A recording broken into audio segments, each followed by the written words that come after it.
Vamos dar início ao nosso 6º episódio do Endocast. Hoje a gente vai conversar sobre a obturação do sistema de canais radiculares. No episódio passado nós discutimos sobre o preparo químico-mecânico dos canais radiculares. E vocês perceberam que nós terminamos o preparo químico-mecânico memorizando o último instrumento utilizado no preparo apical. Nós chamamos de instrumento memória. Nós vamos utilizar esse número do instrumento memória durante várias etapas da obturação. Mas inicialmente nós devemos recordar o porquê que nós devemos obturar o canal radicular. Quais seriam os objetivos desta etapa do tratamento endodôntico? Vocês lembram que nós conversamos que é quase que impossível deixar o canal radicular livre de micro-organismos após o seu preparo. Deste modo, nós colocaríamos então uma medicação intracanal entre as sessões ou realizaríamos a obturação do mesmo. Então a obturação ela tenta evitar, que existam espaços vazios no canal radicular. E também tem a finalidade antimicrobiana, que vai impedir que os micro-organismos se proliferem naquela área, propiciando assim o reparo dos tecidos periapicais posteriormente. Outro item que nós devemos nos preocupar é qual o melhor momento para realizar a obturação do canal radicular. O melhor momento para realizar a obturação do canal radicular é quando o elemento dental ele não possui sintomatologia dolorosa e também não apresenta nenhum tipo de exudato ou coleção purulenta. Isso indicaria que alguma infecção aguda ou processo inflamatório agudo estaria presente ainda no elemento dental, contraindicando então a obturação. Outra questão é o limite apical de obturação. Ele vai ser o mesmo do limite apical do preparo químico-mecânico. Então a obturação, ou seja, o material obturador, ele deve ser acondicionado dentro do canal radicular nos mesmos limites do preparo químico-mecânico. Esse material obturador ele é composto principalmente por gutapercha e cimento endodôntico. A gutapercha ela foi introduzida na odontologia há várias décadas e ele é um produto de secreção vegetal. Ela é composta basicamente por gutapercha, é uma secreção vegetal, óxido de zinco e pequenas porcentagens de ceras, corantes, antioxidantes e sais metálicos. Isso depende da marca e de como ela foi fabricada. A gutapercha ela é comercializada com a mesma numeração das limas de aço inox. Então nós encontramos cones de gutaperchas de primeira série, de 15 a 40, cones de gutaperchas de segunda série e terceira série. São chamados de cones principais de gutapercha. E também nós encontramos os cones acessórios ou auxiliares. Esses cones eles não possuem uma numeração padrão e são apresentados como cones médios, finos, muito finos e assim por diante. Existem outros tipos de cones de gutapercha, que são apresentados com uma diferença de conicidade, dependendo do sistema que você utilizou para fazer o preparo químico-mecânico. Mas isso não vai ser assunto do nosso podcast de hoje, pois esses outros cones de gutapercha são utilizados com técnicas avançadas na endodontia, como por exemplo sistemas rotatórios e reciprocantes. Uma das principais vantagens da gutapercha é que ela é biocompatível, ela é bem tolerada pelos tecidos do organismo. Ela também é de fácil condensação, ela se adapta bem às irregularidades do canal radicular e ela também pode ser plastificada por meios físicos ou químicos. Ela não altera a cor do dente e ela é de fácil remoção caso necessário um retratamento endodôntico. As principais desvantagens são a falta de rigidez, isso dificulta a sua utilização em canais estreitos, e a falta de adesividade nos tecidos dentinários. Por esse motivo que a gutapercha é utilizada em conjunto com o cimento endodôntico. Os cimentos endodônticos eles são classificados em vários tópicos. Nós temos os cimentos tradicionais, que são cimentos à base de óxido de zinco e eugenol. Os cimentos à base de resina epóxica também são muito utilizados. Temos cimentos que contêm hidróxido de cálcio, cimentos à base de ionômero de vidro, à base de silicone.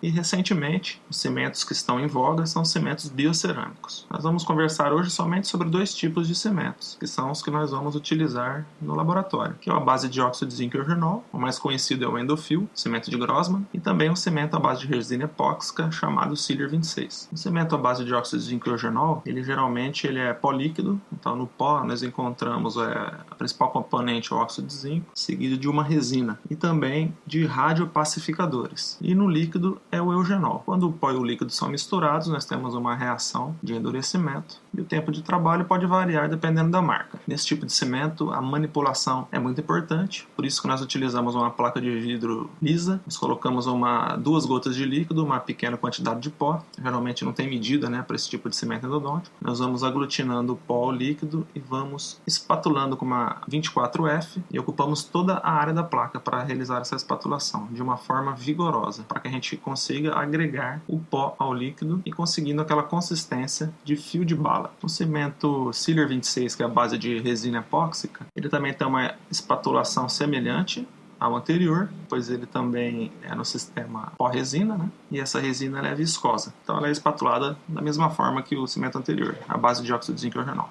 O Sealer 26 ele contém na composição dele hidróxido de cálcio, ele contém também radiopacificadores, ele tem um agente de carga que é o dióxido de titânio e ele tem a resina epóxica de bisfenol A, que é o seu principal componente. O Sealer 26 ele também é biocompatível e possui ótimas propriedades físico-químicas. Quando nós estivermos na clínica, estudaremos outros cimentos endodônticos, como o AH+, que é o sucessor do Sealer 26, e também o MTA, biodentine e etc. Geralmente em dentes monorradiculares, nós optamos pela técnica tradicional de obturação, que é chamada técnica da condensação lateral. É essa que nós vamos utilizar no laboratório nos dentes monorradiculares. A técnica da condensação lateral é utilizada também há várias décadas na endodontia, e quando bem indicada, fornece uma boa obturação ao sistema de canais radiculares. A técnica ela é simples, e o primeiro passo da técnica seria você realizar a lavagem final do sistema de canais radiculares, antes da obturação. Você irrigaria o canal radicular com EDTA 17%, você pode agitar esse EDTA com algum instrumento dentro do canal radicular. No laboratório nós vamos utilizar a lima memória. Logo após essa agitação do EDTA, você vai realizar a lavagem final com a solução irrigante que você estava usando no preparo químico-mecânico e posteriormente vai selecionar qual cone principal de gutapercha você vai utilizar para a obturação do canal radicular. O cone principal de gutapercha você vai escolher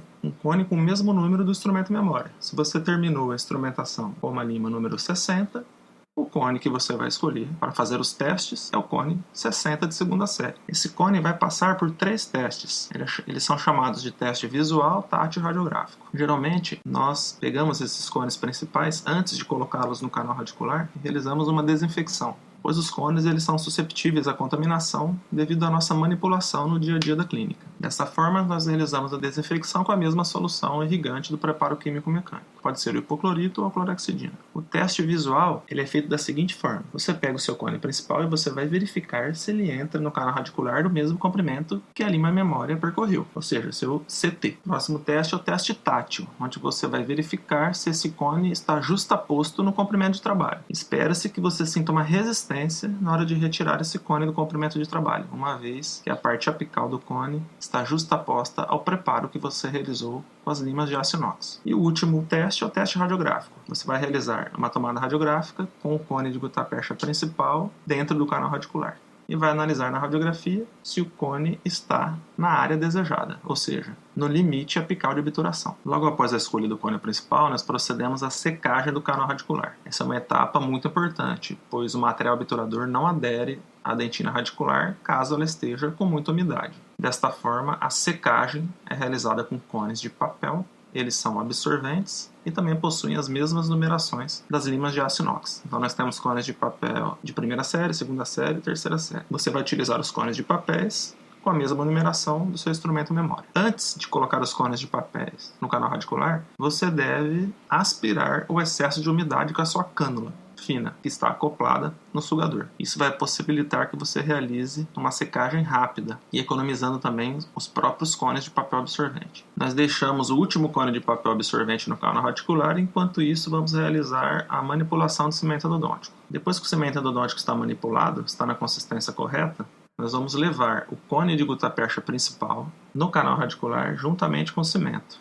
Essa técnica é chamada de técnica biológica. Logo após, nós vamos preencher os espaços vazios do canal radicular em lateralidade com os cones de gutapercha acessórios, com auxílio do espaçador digital. Primeiro você coloca o espaçador digital, o movimento oscilatório em direção ao ápice. Ele vai abrir o espaço no canal radicular para que você coloque um cone acessório também com cimento. Você vai repetindo essa manobra até que você visualize que os cones de gutapercha acessórios não estão mais entrando na embocadura do canal radicular. Nesse momento nós vamos tirar uma radiografia chamada de radiografia para confirmação da obturação, onde nós vamos avaliar o exame radiográfico e verificar se não há mais espaço dentro do canal radicular para receber cones de gutapercha. Caso já esteja bem obturado, nós vamos proceder ao corte e a condensação da gutapercha. Essa gutapercha que está além da embocadura do canal radicular, ela deve ser cortada com um instrumento aquecido. Nós vamos primeiramente aprender a cortar essa gutapercha com um condensador de Paiva de maior diâmetro. Vamos fazer o corte da gutapercha no nível da coroa clínica, para posteriormente realizar a condensação vertical com os outros condensadores de Paiva de menor diâmetro. Essa condensação vertical é importante, pois ela vai compactar o material obturador no canal radicular, diminuindo os possíveis espaços vazios e também jogando o cimento endodôntico contra a parede do canal radicular, e esse cimento vai escoar para as diversas ramificações desse sistema. Após isso, é realizada a limpeza da cavidade. Nós pegamos uma esponja ou uma pequena bolinha de algodão, vamos umedecê-la no álcool 70 e vamos realizar a limpeza da cavidade pulpar, retirando todo o excesso de cimento que ali contém. Pois caso isso não seja realizado, haverá o escurecimento dental após a presa do cimento. Uma restauração provisória é realizada para evitar uma contaminação do tratamento de canal radicular. Esse selamento da câmara pulpar com uma restauração provisória ele pode ser realizado momentaneamente com um material selador provisório endurecido por umidade ou pelo cimento e anômero de vidro restaurador. Após isso, nós realizamos o raio-x final. Então, recordando, nós temos 5 tomadas radiográficas durante o tratamento odontológico aqui no laboratório. O raio-x inicial, o raio-x de odontometria, o raio-x de conimetria, o raio-x de confirmação da qualidade da obturação e o raio-x final. Não se esqueçam de aprofundar seus conhecimentos nas propriedades biológicas e físico-químicas dos materiais obturadores. São várias propriedades, como a biocompatibilidade, a atividade antimicrobiana, a adesividade, a estabilidade dimensional desses materiais, a capacidade de selamento, a solubilidade, o escoamento e a própria radiopacidade. O conhecimento dessas propriedades nos auxiliam na escolha do melhor material obturador para cada caso clínico. Pessoal, bons estudos, um abraço aqui do professor Emílio, da professora Aida, da nossa equipe, e até o próximo episódio.